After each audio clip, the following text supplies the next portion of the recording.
सदा नाम घोष करू हरी कथा तेने सदा चित्ता समाधान सर्व सुख ल्यालो सर्व अलंकार आनंदे निर्भर डुलत असो आसवाईसा कोठे आठवची नाही देहीच विदेई भोगोदाच्या सर्व सुख ल्यालो सर्व अलंकार आनंदे निर्भर डुलत असो तुका म्हणे आम्ही झालो अग्निरूप लागोने दीपाप पुण्यांगा सर्व सुख ल्यालो सर्व अलंकार आनंदे निर्भर डुलत असो विठाला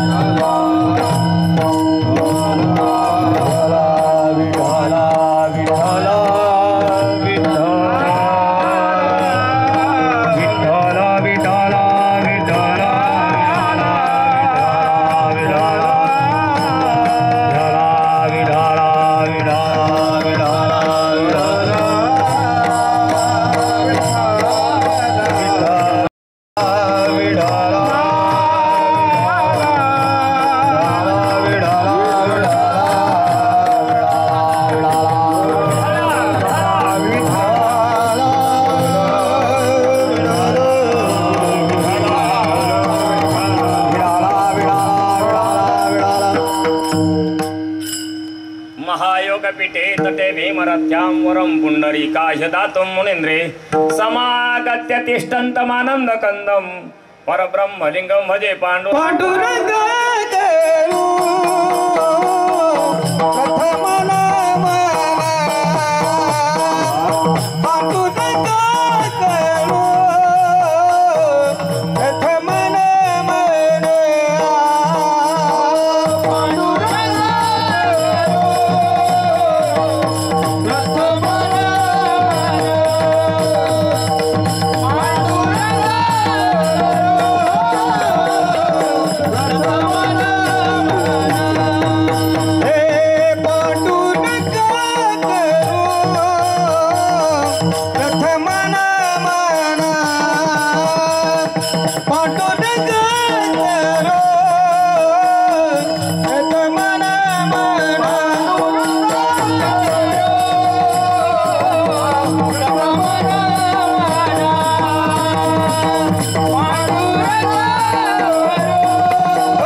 सकळ विद्यांचे अधिकरण तेची वंदो श्री चरण श्री गुरूंचे ते नमस्कार होणे आता ओम नमो ज्ञानेश्वरा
नाम घेता कापेयम धन्य तुको वा समर्थ जेने केला हा पुरुषार्थ सदा नाम घोष करू हरी कथा तेने सदा चित्ता समाधान सर्व सुख ल्यालो सर्व अलंकार आनंदे निर्भर डुलत असो प्रस्तुत प्राप्त प्रसंगी कीर्तन रूपी सेवेकरता निवडलेला अभंग महान भगवत भक्त वैराग्याचे मूर्तिमंत पुतळे देऊचे सुप्रसिद्ध साधू जगद्गुरु जगदवंदनीय श्री संत तुकाराम महाराज यांचा 4 चरणाचा आणि अद्वैत नावाच्या प्रकरणातील अभंग आहे. विठाला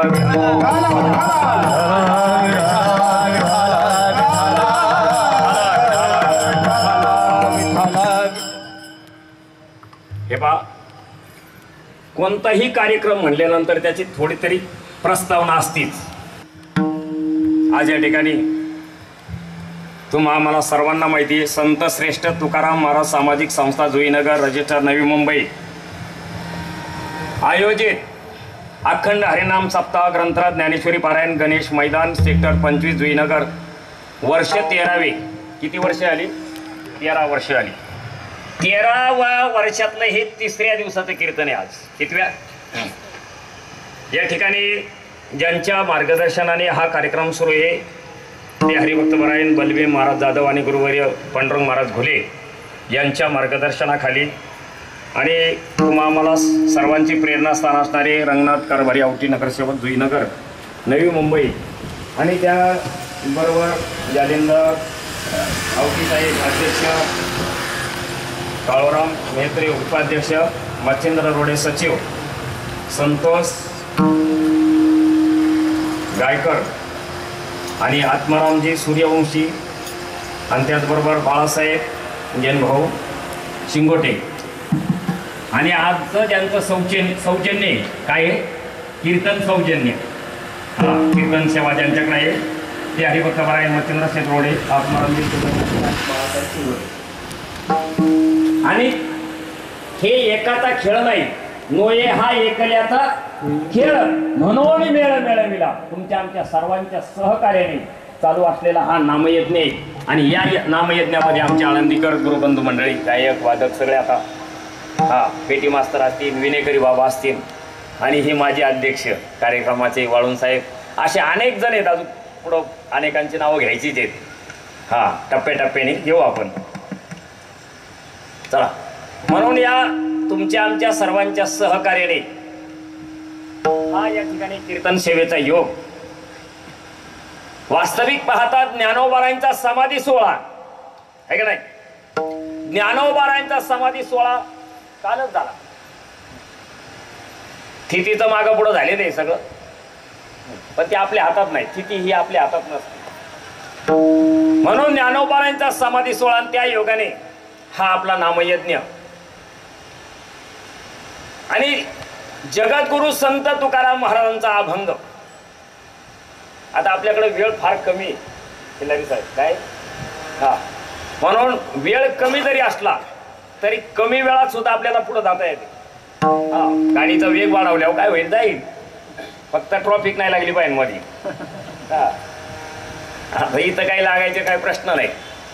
चला, म्हणून अशा पद्धतीने तुम्ही आम्ही खेळीमेळी आणि गदारोळी हे सगळं खेळीमेळीच्या वातावरणामध्ये गेली 13 वर्ष ह्या सर्वांच्या सहकार्याने आवटी साहेबांनी हा नामयज्ञ या ठिकाणी आयोजित केला आणि त्याच्यामध्ये अनेक वेळा माझं सुद्धा येणं झालं आणि आज कीर्तन रूपाने पण.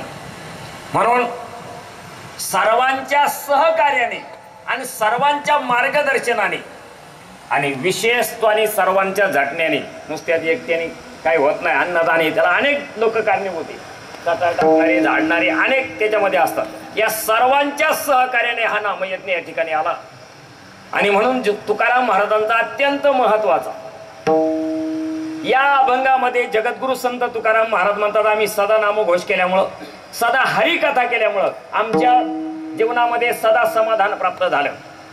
आणखीन काय झालं? जगातली सगळी सुख, सगळे अलंकार प्राप्त झाले. त्या योगे आनंदी निर्भर डुल्लत असो. आणखीन महाराज तुमच्या जीवनात काय प्राप्त झालं? आम्ही कोठे आहोत कोठे नाही हे सुद्धा आम्हाला कळत नाही. देहावर आहे का विदेही अवस्था आहे हे सुद्धा आम्हाला कळत नाही. अहो म्हणजे तुकाराम महाराज तुमची निश्चित नेमक्या कोणत्या अवस्थेला प्राप्त झाले? तेव्हा तुकाराम महाराज म्हणतात अग्निरूप अवस्थेला प्राप्त झालो. आता आमच्या अंगाला पापही स्पर्श करू शकत नाही आणि पुण्यही स्पर्श करू शकत नाही. विठाला विठाला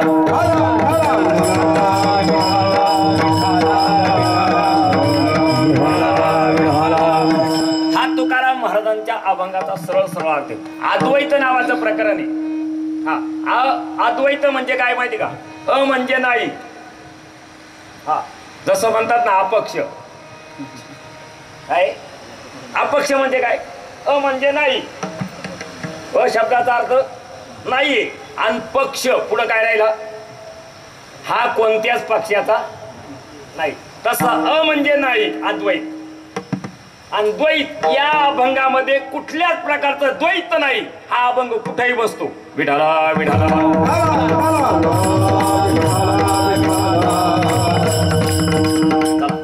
कुठेही बसतो हा अभंग. त्याला कोणत्या प्रकारची अडचण नाही. हा अपक्ष कोणत्याही पार्टीत बसतो का नाही? हा कोणाचाही सरकारी उतरी मंत्री होता येते त्याला. हा तसं हा अभंग काही काही अभंग सुद्धा असे आहेत ना कुठेही चालतात कोणत्या याला. तसं कोणत्याच याला बाधा निर्माण होत नाही. म्हणून अद्वैत नावाच्या प्रकरणात हा तुकाराम महाराजांचा अभंग आहे. आणि या अभंगामध्ये तुकाराम महाराजांनी आपलं जीवन कशा प्रकारचं हे सांगितलंय. विठाला विठाला आम्ही जीवनामध्ये काय केलं आणि पुढं त्याचं काय झालं हे सांगितलं. विठाला विठाला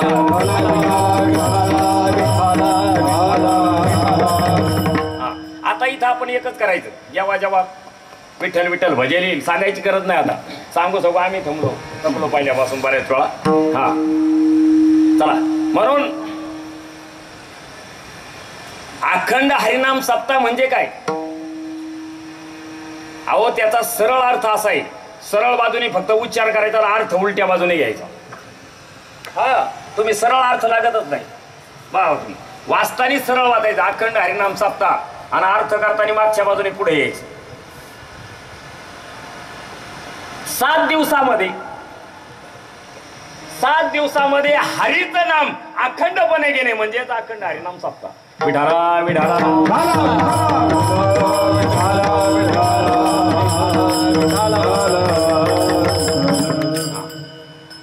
म्हणून नामस्मरण हे फार महत्वाचं आहे. काय महत्वाचं आहे? हा संत महात्म्यांनी जो जोर दिला तो कशाला दिलाय? नामस्मरणाला जोर दिलाय. आणि नामस्मरणामध्ये यज्ञ आहे. नामस्मरण म्हणजे काय? यज्ञ. आणि यज्ञाने काय होतं? मनुष्य पूर्वीचे यज्ञ द्या सोडून आहे का नाही. पूर्वी यज्ञ होतं म्हणतात, व्हायचे यज्ञ पूर्वी म्हणतात लोक. पण त्याच्यामध्ये यज्ञामध्ये आहुती देत असताना बरं का हत्तीच्या सोंडा एवढी तुपाची धार चालायची. हे आम्ही ऐकून होतो. पण 2017 साली हे आम्ही प्रत्यक्ष पाहिलं जोग महाराज सप्त्यात. कशाने तूप वाढलं महाराज? बादल्याच्या बादल्या जसे आमटीच्या वाढीत आहेत ना, आमटीच्या बादल्या जशा वरगाळ्याने वाढतो ना, तसं तूप वरगाळ्याने प्रत्यक्ष वाढले. सगळे महाराज लोक साक्षीदार आहेत. जोग महाराज सप्त्यात किती सांडत होतं आणि किती काय होतं याचा तपास नाही, मेळ नाही. नाही तर घरी आपल्या तूप किती वाढीत आहेत, कसं वाढीत आहेत. हा तूप म्हणलं का चूप, पुढं काहीच बोलू नको. हा हा तूप नाही. पण जोग महाराज सप्त्यात 2017ला शताब्दीत तूप वाढलं. पण असं वाढलं डायरेक्ट डबेत आणि बादल्यात किती वाळण किती सांडणं होत्या. वरगाळीच मोठाली, चमचा नाहीच. हा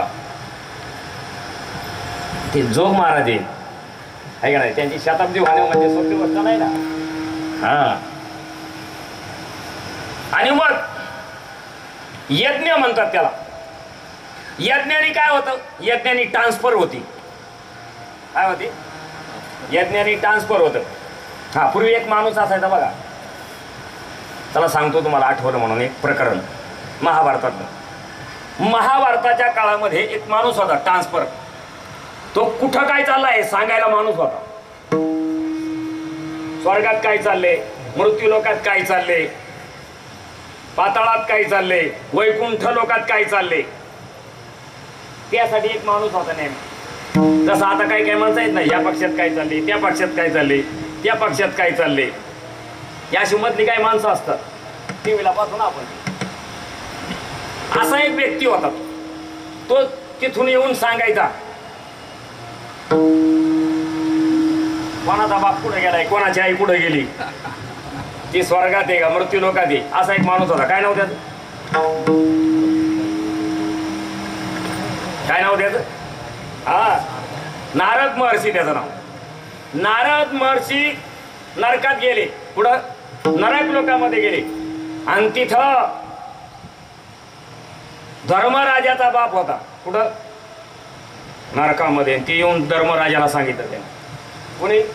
आता मला सांगा, सांगितल्यानंतर काय होणार? सांगितल्यानंतर काय होणार? दुःख प्राप्त होणार. त्याचा उपाय विचारणार ना माणूस. जोपर्यंत कोणी काही सांगत नाही तोपर्यंत माणूस काहीच नाही. पाहुणे येतात आणि घरी येऊन निघून जातात आणि लग्न तर जमत नाही.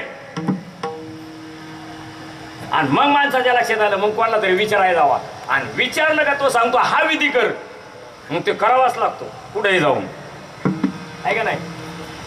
तसं नारदाने सांगितलं, बा तुमचा बाप कुठं पडलाय, नरकात. आता ते मी सगळं सांगणार नाही तुम्हाला, पुढचं मोठी कथा आहे ती. मग आता इथं सांगितलं ना, मग त्यांनी विचारलं बा नारदाला, कारण नारदाला पेटवायचं कळत होतं आणि मध्ये टाकायचं कळत होतं आणि विजवायचंय. आपल्याला फक्त पेटवायचं कळतं. हा, काय काय माणसं काय करतात माहिती का? काय काय माणसं महाराज कुठे गेलते हो, काय नाही वाट लावायला गेलो नाही. हा, म्हणजे काही वाट दाखवितात, काही वाटेला लावून देतात आणि तिसरा वर्ग वाट लावितो. तसं नारदाकडे सगळं होतं. नारदाला विचारलं काय उपाय, नारदाने एक उपाय सांगितला. म्हणले फक्त तुमचा वडील तिथून जर स्वर्गात किंवा वैकुंठात जायचं असेल तर फक्त एका माणसाला जीव घालायचं. किती सोपा उपाय सांगितला ना कोणी, एक माणूस जीव घालायचा, सोपा उपाय सांगितला. काय पुण्य, धर्मराजाला पटलं ना. राजा असताना एकच माणसाला जीव घाला म्हणते. आता राजा हजारो लोकांना जीव घालील ना, फक्त एका माणसाला सांगितलं. मग धर्मराजा गेला, त्या माणसाचं नाव आहे व्रत बीत झोपला. धर्मराजा द्या, त्याला वाटलं काय एक माणसाला जीव घालायचं फक्त, म्हणजे आपल्या बापाची का होणार. ऋषीच्या जवळ गेले, साष्टांग नमस्कार केला. त्या ऋषीचं नाव बगदालब्धे. बगदालब्धे ऋषी. हा, म्हणले काय काय नाही म्हणले, तुम्हाला जेवायला नेण्याकरता आलो. ते म्हणले तुमचं बरोबर आहे, तुम्ही तुमचं काम केलं, आमंत्रण सांगायचं, पण माझी आट माहिती आहे का तुम्हाला? माझी आट अशी आहे, 100 यज्ञाचं पुण्य पाहिजे मग मी जेवायला येईल. काय पाहिजे? कोण होता हो समोरचा माणूस? राजा होता. पुण्य नाही ना, पण माग आला ना, अर्जुन गेला.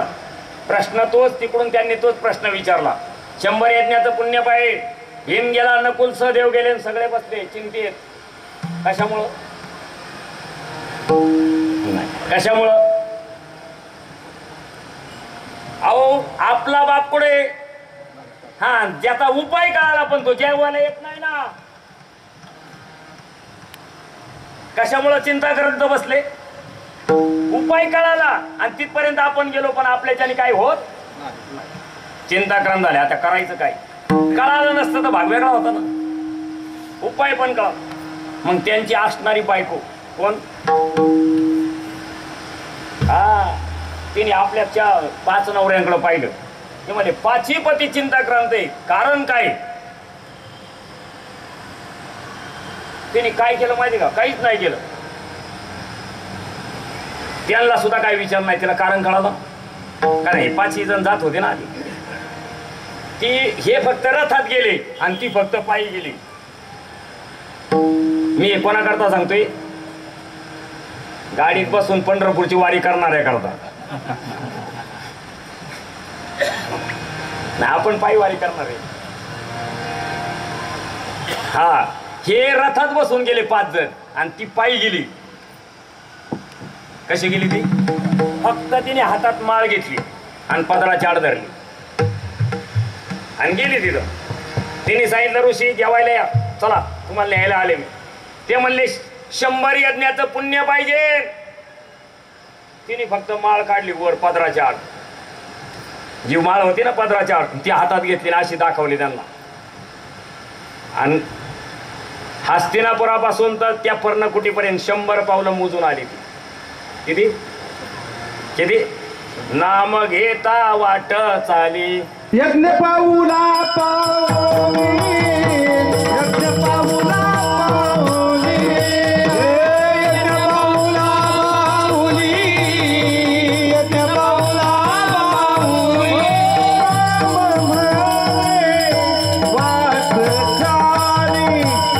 राम म्हणे वाट चाली, राम म्हणे वाट चाली, राम म्हणे वाट चाली.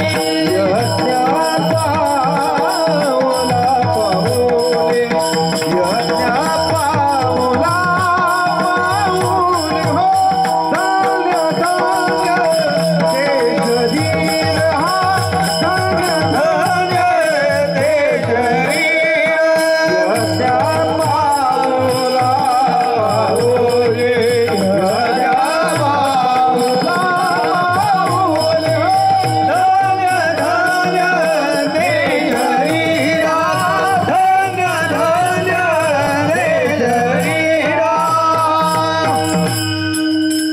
नाम घेता वाट चाली यज्ञ पाऊला पाऊली. काय नामस्मरणामध्ये ताकद आहे. एका पावलामध्ये येते. म्हणून पंढरपूरच्या वारीत 3 गोष्टी घडतात. कायिक, वाचिक आणि मानसिक तप घडतं. किती? ही 3 प्रकारची तप पायवारीत घडतं. म्हणून पायवारी फार महत्वाची आहे जीवनामध्ये. हा आता प्रदक्षिणा निघाल्या, परिक्रमा त्याला म्हणतो आपण, आहे का नाही? हा ब्रह्मगिरी, हा आळंदीची परिक्रमा वेगळी, आळंदीच्या पंचक्रोशीची परिक्रमा सुरू झाली आता, आहे का नाही? त्र्यंबकेश्वरची परिक्रमा वेगळी, ब्रह्मगिरीची. पंढरपूरची परिक्रमा वेगळी, म्हणजे प्रदक्षिणा त्याला म्हणतो आपण. इकडं प्रदक्षिणा आहे आपल्या महाराष्ट्रात, आणि बाहेर गेल्यावर हा परिक्रमा फक्त आपण याला म्हणतो. ब्रह्मगिरीची पण प्रदक्षिणाच म्हणतो, परिक्रमाच. पण बाहेर गेलं नर्मदा परिक्रमा, आहे का नाही? तिकडं गोवर्धन परिक्रमा आहे, अनेक परिक्रमा आहे तिकडं. हा बाहेर गेलं. पण ह्या इतकं पुण्य देणारे, याचं वर्णन करताना अनेक संत महात्म्यांनी केलं. अभंग ऐकते. नामा म्हणे प्रदक्षिणा त्याच्या पुण्याला. आता आले 2 महिन्यांनी. हा आळंदीची वारी झाली का? आता सासवडची झाली का? त्र्यंबकेश्वरची वारी, हा परिक्रमेची वारी. हा मी 21 वर्ष झालं गेलो साहेब, पण आज त्र्यंबकेश्वरचं दर्शन नाही घेतलं. कारण परिक्रमेला 6-7 लागतात, आणि त्या बारीत परत कोण लागतो? 4-4 तास परत, आहे का नाही? मग सगळ्या गावाला परिक्रमा केल्यावर सगळे देव मधले आले ना, आहे का नाही? परिक्रमा महत्वाची आहे त्या क्षेत्रात गेल्यावर. काय? हा पंढरपूर क्षेत्राचा महिमा वेगळा, आळंदी क्षेत्राचा महिमा वेगळा. पंढरपूरचं महत्व काय? पंढरपूरला गेल्यावर दर्शन सांगितलं नाही पहिले. चंद्रभागे स्नान विधी तो हरिकथा, चंद्रभागेचं स्नान केलं पाहिजे, विधी हरिकथा ऐकली पाहिजे. हा पंढरपूरचं महात्म्य फार वेगवेगळं आहे. पंढरपूरमध्ये नाहीच काही पाहिलं, नाहीच काही दर्शन झालं. समजा कोणतं दर्शन नाही झालं, चरणाचं दर्शन फार महत्वाचं सांगितले. पण पंढरपूरमध्ये 2 बारे आहेत. किती बारे आहेत? हा प्रत्येक गावात एकच बारी, पण पंढरपूरला किती बारे आहेत? 2. मग चरण दर्शन नाही झालं तर दुसरी वारी कोणती आहे? हा मुखदर्शनाची बारी. काय फायदा आहे हो? काय महिमा वरून वाता